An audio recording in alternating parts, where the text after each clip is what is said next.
오늘 여러분과 함께 알아볼 지혜는 평소에 하고 있는 노후 준비가 크게 의미 없는 이유와 진짜 노후를 준비하고 더욱 더 건강하고 행복한 노년을 보내기 위해서는 어떻게 해야 하는지를 알아보려 합니다. 오늘 함께 알아볼 우리 인생의 지혜가 도움이 되기를 바랍니다. 첫 번째, 무슨 일이 있어도 과로하지 마세요. 나이가 들었다면 과로를 멀리해야 합니다. 중년 이후부터는 이제 무리할 나이가 아닙니다. 예전에는 근면성실한 것이 삶의 미덕이었습니다. 그때는 휴식이란 개념은 없었고 매일 일하고 또 일하는 것이 아름다운 것이었어요. 하지만 지금은 아닙니다. 지금은 일과 휴식을 조화롭게 할 수 있는 세상입니다. 따라서 예전 생각을 하고 무작정 무리해서 일하지 마세요. 아마 해보면 알 겁니다. 우리 몸이 예전 같지 않다는 것을요. 우리가 젊었을 때는 심하게 아파도 약 먹고 어디가 부러져도 수술을 하면 큰 후유증 없이 다 치료됩니다. 그런데 지금 보면 어떤가요? 나이가 들고 나서 한번 아프고 나면 치료를 하더라도 온전히 회복되는 것이 아닐 뿐더러 매년 조금씩 건강이 약해집니다. 이것은 인생의 진리입니다. 세월이 흘러감에 따라 어쩔 수가 없는 일이에요. 이건 마치 가을비가 내리면 내릴 때마다 점점 겨울이 가까워 오는 것과 비슷합니다. 따라서 앞으로는 나이가 들어갈수록 절대로 몸을 무리하게 쓰면 안 됩니다. 이건 내 몸에 대한 큰 죄를 짓는 일입니다. 젊을 때를 생각하고 그저 근성으로 하면 되겠지 밀어붙이는 것은 정말 무식하고 말도 안 되는 일입니다. 내 생각엔 할 수 있을 것 같더라도 조금 더 조심하고 차분히 하세요. 무리해서 급하게 하는 건 정말 위험한 행동이고 앞으로의 노년이 괴로워지는 일입니다. 그러다 허리라도 삐끗하면 남은 인생 전체가 힘들어집니다. 그렇기에 인생의 중반전과 후반전에서는 무슨 일이 있더라도 과로하면 안 됩니다. 그것이 어떤 경우더라도 결코요. 우리가 건강하게 나이가 들기 위해서는 본인의 몸 컨디션에 맞게 생활해야 하지. 아직 젊은 나이라고 무리하다가는 앞으로 남은 시간 동안 큰 고생을 하며 살 수 있고 나뿐만이 아니라 자식도 고생할 수 있다는 점을 기억하세요. 두 번째, 절대로 폭식하지 마세요. 20대, 30대 때는 어땠나요? 고기나 술 등 맛있는 음식이 있으면 쉬질 않고 먹었을 겁니다. 하지만 이제 중년이 넘었다면 눈앞에 아무리 맛있는 음식이 있어도 몸에 필요한 만큼만 적당히 먹고 그만 멈출 줄도 알아야 합니다. 그것이 아무리 귀한 음식이고 집안에 경사가 있더라도 한 번에 음식을 많이 먹는 것은 절대 약이 될 수 없습니다. 몸에 좋은 약재들도 폭식하게 된다면 그저 내 몸에 독이 됩니다. 술을 먹더라도 과음하면 안 됩니다. 나이가 들수록 달라지는 점은 소화기관 등의 장기가 20대 때와는 비교도 할 수 없이 약해진다는 점입니다. 그러니 과음이나 과식을 하면 안 됩니다. 적당히 배가 찼으면 그때가 딱 좋다고 생각하고 먹기를 그만 멈춰야 하지. 음식이 들어간다고 계속해서 먹게 된다면 노년에 정말 큰 고생을 할 수 있습니다. 옛날에는 비만이라는 게 거의 없었습니다. 일부에게만 있는 질병이었지만 지금은 어떤가요? 먹을 게 귀했던 시절과는 달리 지금은 먹을 게 넘칩니다. 그로 인해 현재는 비만으로 인해 고생하는 중장년이 엄청나게 많습니다. 영양실조는 크게 걱정할 게 없습니다. 옛날에는 결핵이나 영양실조 등 못 먹어서 생기는 병들이 많았어요. 하지만 요즘 우리나라에서 못 먹어서 영양실조가 걸리는 경우는 거의 없다고 봐야 합니다. 대부분 과식이나 과음으로 몸을 망치고 내 건강을 깎아먹는 경우가 많습니다. 만일 내가 예전과 같은 양의 음식을 먹고 소화가 잘 안 되고 더부룩함이 오래 간다면 내 장기는 예전만 못하다는 겁니다. 그렇기에 건강을 위해서라도 음식은 배부르게 먹는 것이 아니라 딱 좋을 때 멈추고 드실 때에도 천천히 드시기를 바랍니다. 세 번째, 적당한 강도의 노동을 하세요. 굳이 돈을 벌라는 의미가 아닙니다. 나이가 들수록 사람들이 움직임이 줄어듭니다. 그렇기에 집에서 가볍게 설거지도 하고 대충이라도 방 청소도 해야 합니다. 하다못해 집 안에서라도 돌아다녀야 해요. 밖을 산책하는 것은 더욱 좋습니다. 내가 지금 몸이 뻐근하고 움직이기 귀찮다고 매일 방에 누워 있고 활동을 안 하려 한다면 이것은 휴식을 취하는 것이 아닙니다.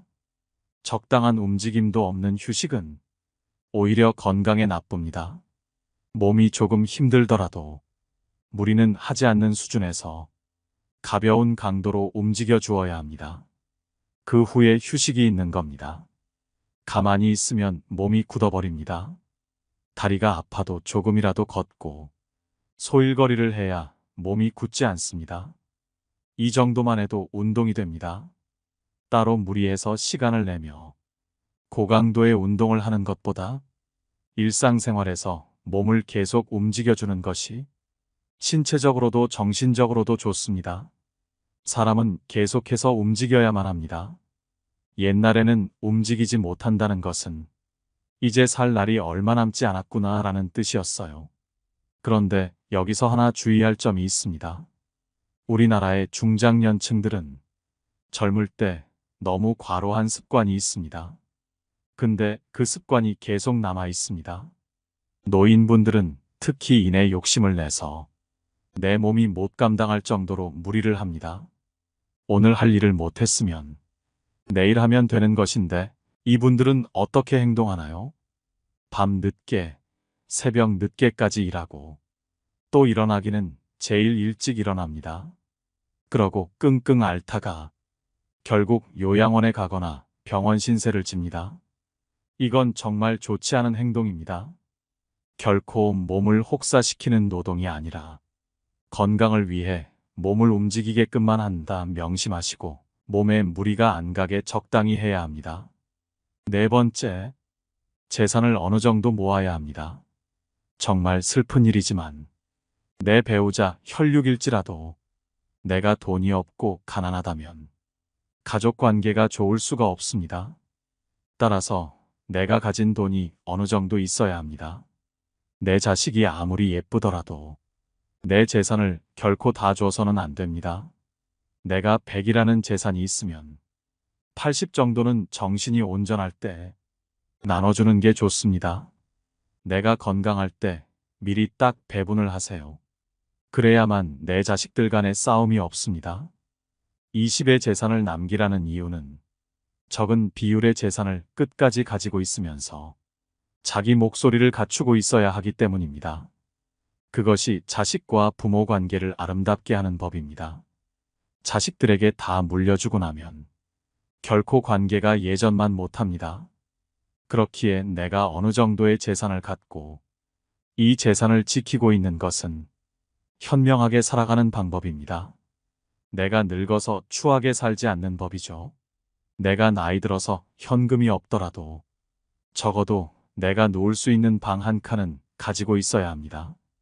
그게 자기 소유든 전세든 월세든 다 괜찮습니다. 물론 이 세상을 살아가는 데 있어서 모든 것을 다 놓아버리고 빈털터리로 살아도 괜찮아요. 그런데 일부의 몇몇 사람을 제외하면 그렇게 생활하는 것은 불가능합니다.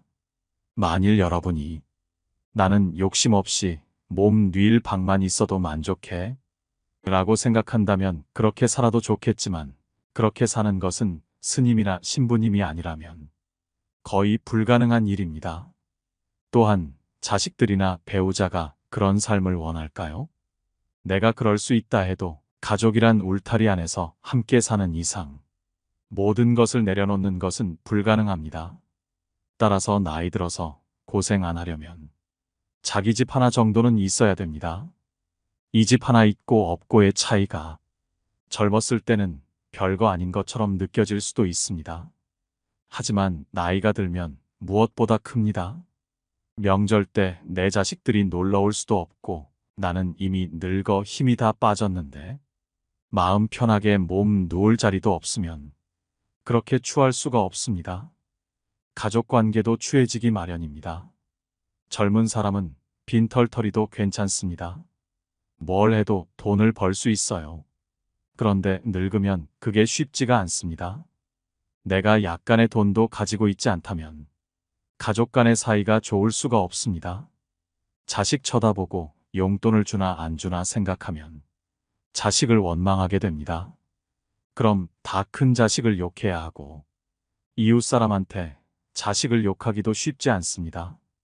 요새 욜로라 하면서 번 돈을 다 써버리는 그런 생활이 유행하는 것 같지만 이런 식으로 살게 되면 나이 들어서 반드시 후회합니다. 젊은 날에 즐기는 삶도 존중합니다.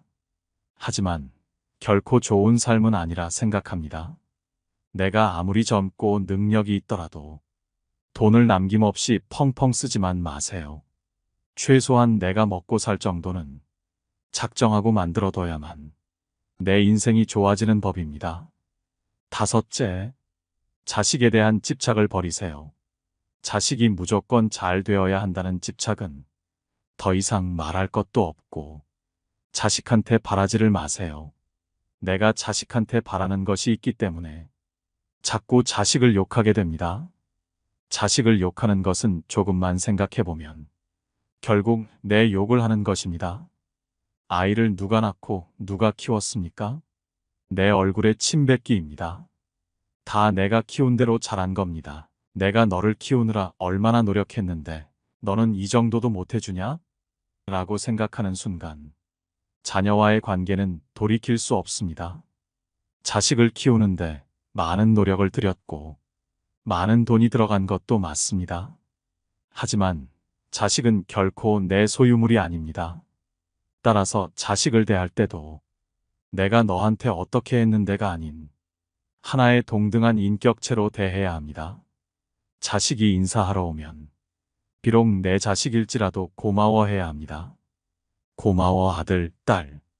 내가 어릴 때 키웠다고 이렇게 찾아와서 인사해주니 고마워. 이런 관점으로 생각하고 자식들에게 기쁨을 느껴야 합니다. 만일 자식들이 명절이나 생일이라고 용돈을 준다면 그냥 고마워하면 되고 나를 찾아오지 않아도 서운해하지 마세요. 오히려 다른 집 애들은 맨날 찾아와서 돈만 달라 하는데 내 자식은 귀찮게 하지 않아서 고맙다. 이런 식으로 늘 긍정적으로 밝게 생각해야 합니다.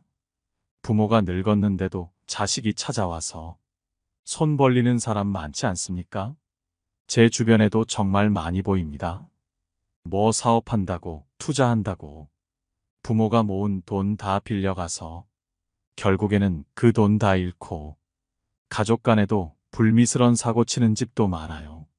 그렇기에 자식은 안 찾아올수록 좋습니다. 무소식이 희소식이라는 말은 정말 맞는 말입니다. 20살까지 키워놓고 결혼해서 잘 사는 자식들은 세상에 둘도 없는 효자입니다. 내가 신경 안 써도 자기들끼리 지지고 볶고 잘 살면 그게 세상에서 가장 고마운 일입니다.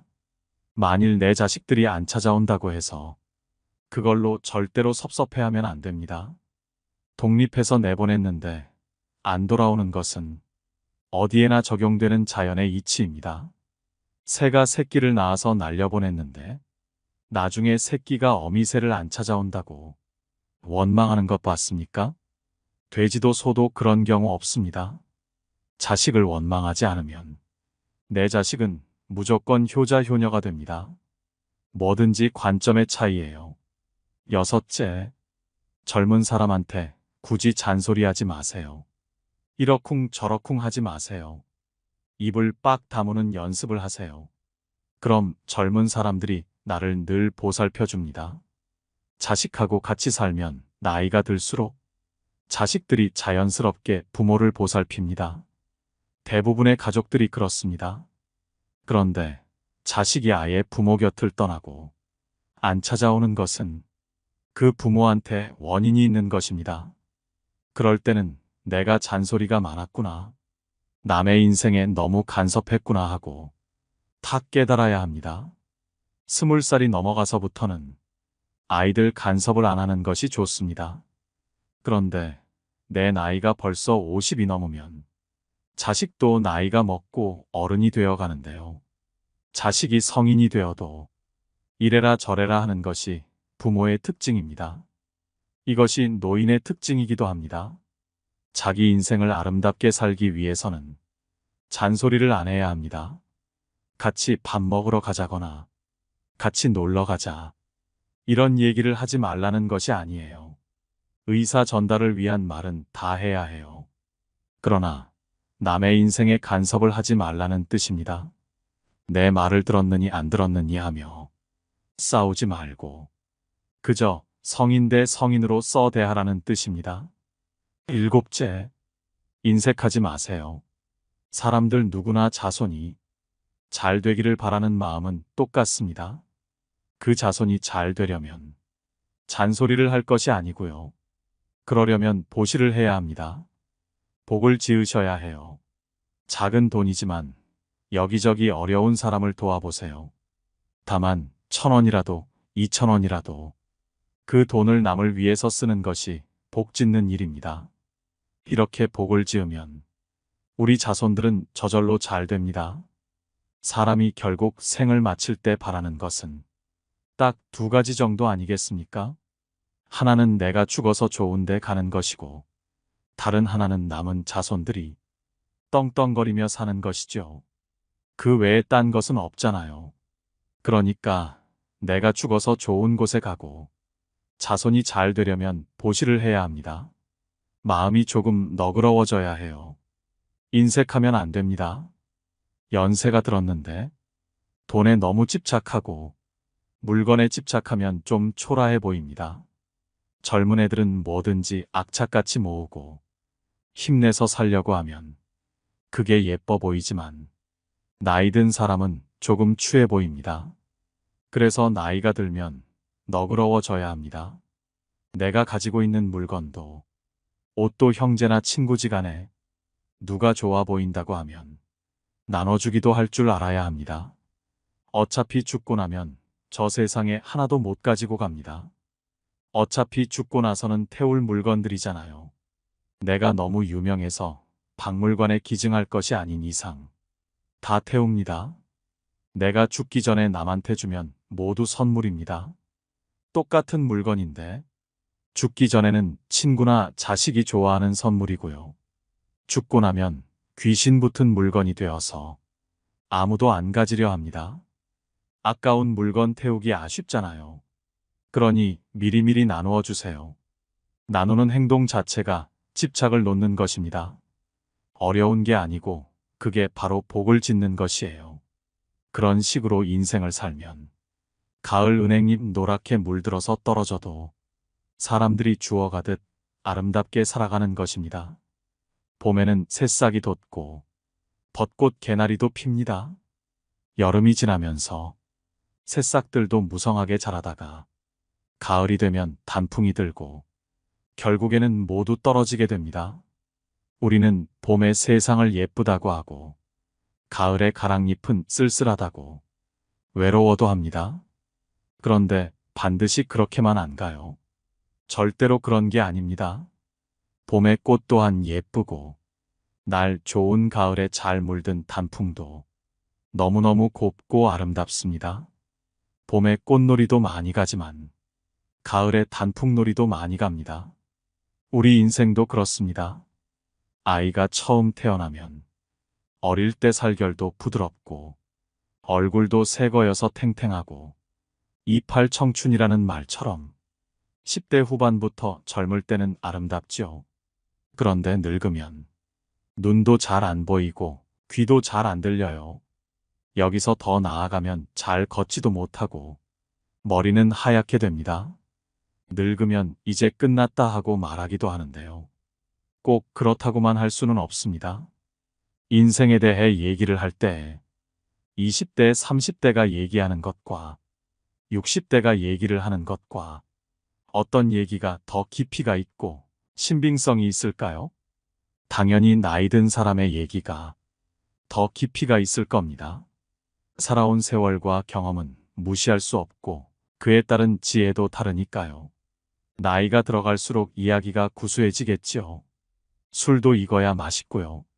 된장찌개도 된장 국물이 재료에 잘 스며들어야 제맛이 납니다.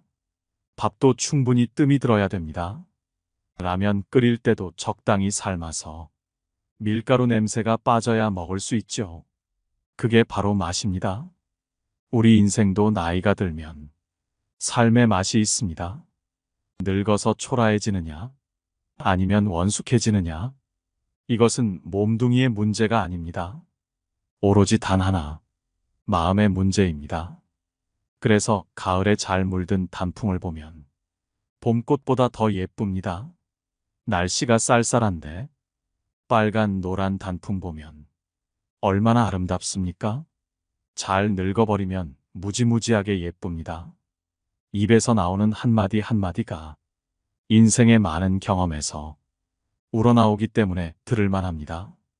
어린 사람들이 깊이 없이 그저 조잘조잘 떠드는 것은 시끄럽기만 하지 영양가가 없는데 노인의 한마디는 말의 의미가 바다처럼 깊습니다. 늙어서 그런 멋을 잘 부릴 줄 알아야 합니다.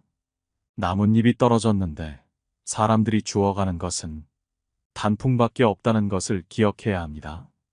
누군가 새파란 잎이나 꽃을 주워가는 것 보셨습니까? 떨어졌는데도 사람들이 좋아하는 것은 바로 단풍입니다. 그렇기 때문에 여러분들이 단풍처럼 아름답게 물들면 자식한테 버림받을 일도 절대 없고 자식이 없어도 이웃이나 친구에게 더 나아가 세상에게 버림받을 일이 절대로 없습니다. 잘 늙어가기 위해서는 내려놓을 것은 내려놓고 버리지 말아야 할 것들은 반드시 챙겨가며 그렇게 인생의 후반전을 아름답게 만들어 나가시기를 바랍니다. 그리고 만일 아직 노후를 걱정하지 않는 젊은 나이라면 이 말을 기억하세요. 꽃을 피우기 위해서는 고난을 견뎌야 한다는 사실을요. 우리 인생은 꽃과 같습니다. 봄이 오기 전 날씨가 자주 변덕을 부리곤 합니다. 이건 우리의 삶도 마찬가지죠. 인생의 길을 걷다 보면 아무리 대비한다 하더라도 예상치 못했던 걱정거리도 생기고 자신에 대해 불안감에 휩싸일 때도 있습니다. 허둥지둥대는 날도 있고 갑작스레 찾아오는 두려움으로 걸음을 멈춰서는 날도 있을 것입니다. 하지만 변덕스러운 날씨가 지나가면 언제나 따뜻한 봄은 옵니다. 이처럼 스스로 특별한 집착을 갖지 않고 자연의 이치를 거스르지 않는 한 우리에게 찾아오는 어려움은 우리가 인내하고 극복한 끝에 새롭게 찾아올 봄을 알리는 전령임을 알아야 합니다. 꽃들은 추위를 견뎌내서 화려한 꽃을 피워냅니다. 우리의 인생 역시 그런 시련의 시간이 지나고 나면 더욱 밝게 빛날 수 있다는 것을 잊지 마시길 바랍니다. 우리는 겸허한 마음을 되찾아야 합니다. 최근 사람들이 잃어버린 미덕 가운데 하나가 바로 겸허함입니다.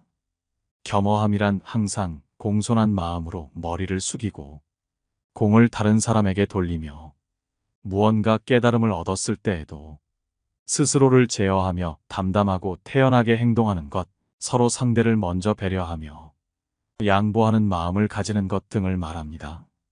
물론 살면서 내가라는 자기 주장이 필요한 경우도 있죠. 그러나 우리가 이대로 겸허함으로 대표되는 아름다운 마음을 영영 잃어버린다면 사회적으로 큰 손실을 가져올 것이 명백합니다.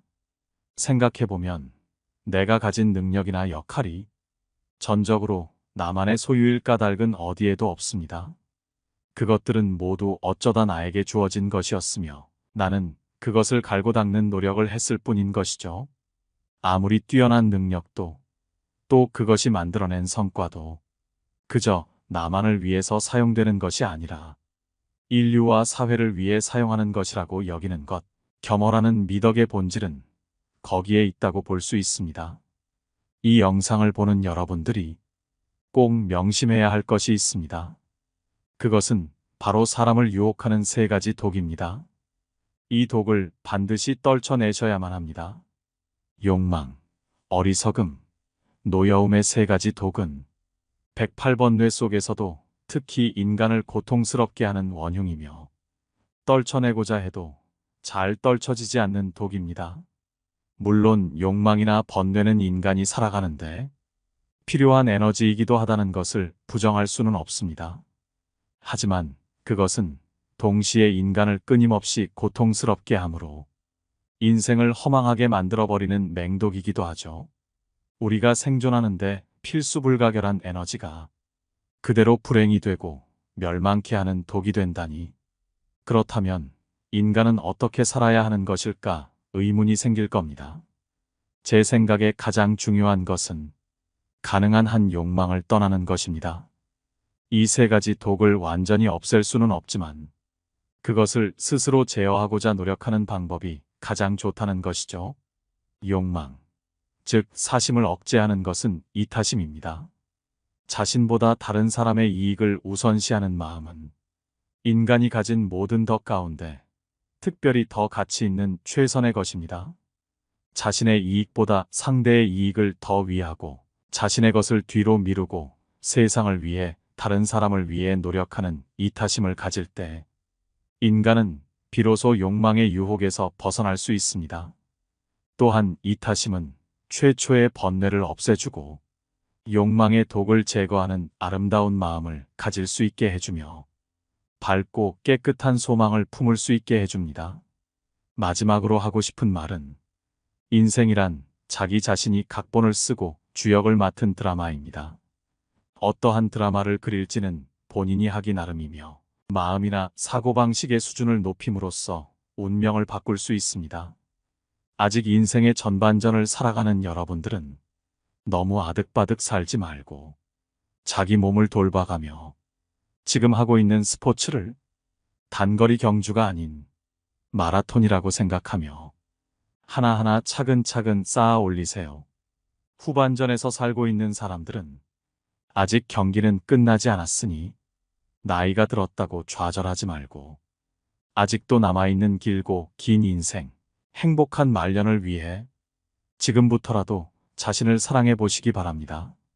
전반전에서 빛나는 승리를 거두더라도 후반전에서 병마를 이기지 못하고 결국 패배로 마무리 짓는 일이 생겨서는 안 됩니다. 바쁘게 세상을 살아가는 우리 모두가 자신을 사랑하고 돌보며 살아가기를 진심으로 바랍니다. 항상 웃으며 행복함으로 가득한 그런 날들이 계속되길 바랍니다. 오늘 여러분과 함께 알아본 지혜가 어떠셨나요? 인생에 도움이 될 지혜들로 영상을 구성하다 보니 영상이 조금 길어진 감이 있습니다. 하지만 오늘의 지혜들은 우리 인생에 반드시 도움이 되는 그런 지혜라 생각합니다. 한 번 더 들어봐 주시면 좋을 것 같고 긴 영상 시청해 주셔서 감사하다는 말씀드립니다. 일교차가 심한 요즘 옷 따뜻하게 입으시고 감기 조심하시기 바랍니다. 깨달음의 광장입니다.